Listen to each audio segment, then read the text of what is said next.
Football বিশ্বকাপ মানে উত্তেজনা, নাটকীয়তা আর অসংখ্য চমক। তবে এবার সেই উত্তেজনায় নতুন মাত্রা যোগ করেছেন ঘানার বিতর্কিত আধ্যাত্মিক সাধক নানা কোয়াকো বনসাম, যিনি আবারও সাহসী এক ভবিষ্যৎবাণী করে আলোচনার কেন্দ্রবিন্দুতে। নিজেকে আফ্রিকান ঐতিহ্যবাহী পুরোহিত ও ভেষজ চিকিৎসক পরিচয় দেওয়া বনসামের দাবি, 2026 বিশ্বকাপের শিরোপা জিতবে ক্রিস্টিয়ানো রোনালদোর পর্তুগাল। তার ভাষায়, এই ফলাফল নাকি মাঠে নয়, বরং আধ্যাত্মিক জগতেই ইতিমধ্যে নির্ধারিত হয়ে গেছে।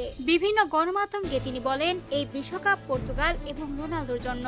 আধ্যাত্মিকভাবে তারা ইতিমধ্যেই চ্যাম্পিয়ন, তাই রোনালদো আত্মবিশ্বাসী থাকতে পারেন, কারণ এটাই তার সময়। বনসামের এই মন্তব্য ঘিরে নতুন করে শুরু হয়েছে তুমুল বিতর্ক, কারণ এর আগেও তিনি ইংল্যান্ড অধিনায়ক হ্যারি কেনকে নিয়ে আলোচনায় এসেছিলেন। ঘানার বিপক্ষে ম্যাচের আগে তিনি দাবি করেছিলেন, কেনকে গোল করা থেকে বিরত রাখতে তিনি আধ্যাত্মিক শক্তি ব্যবহার করছেন। কাকতালীয়ভাবে সেই ম্যাচে গোল করতে পারেননি হ্যারি কেন, আর ম্যাচও শেষ হয় গোল-শূন্য ড্রয়ে। তবে পরে নিজের অবস্থান কিছুটা নরম করে বনসাম বলেন, হ্যারি কেন আমার শত্রু নয়, বরং আমার একটি সন্তানের নাম তার নামে রাখার ইচ্ছা রয়েছে। এটাই অবশ্য প্রথম নয়। 2014 বিশ্বকাপেও বনসাম দাবি করেছিলেন, ঘানার বিপক্ষে ম্যাচের আগে ক্রিস্টিয়ানো রোনালদোর চোটের পেছনেও নাকি তার আধ্যাত্মিক শক্তির ভূমিকা ছিল। তবে মনে রাখতে হবে, এসব দাবি বা ভবিষ্যৎবাণীর পক্ষে কোনো বৈজ্ঞানিক বা নির্ভরযোগ্য প্রমাণ নেই। এগুলো সম্পূর্ণই বনসামের ব্যক্তিগত বিশ্বাস ও বক্তব্য।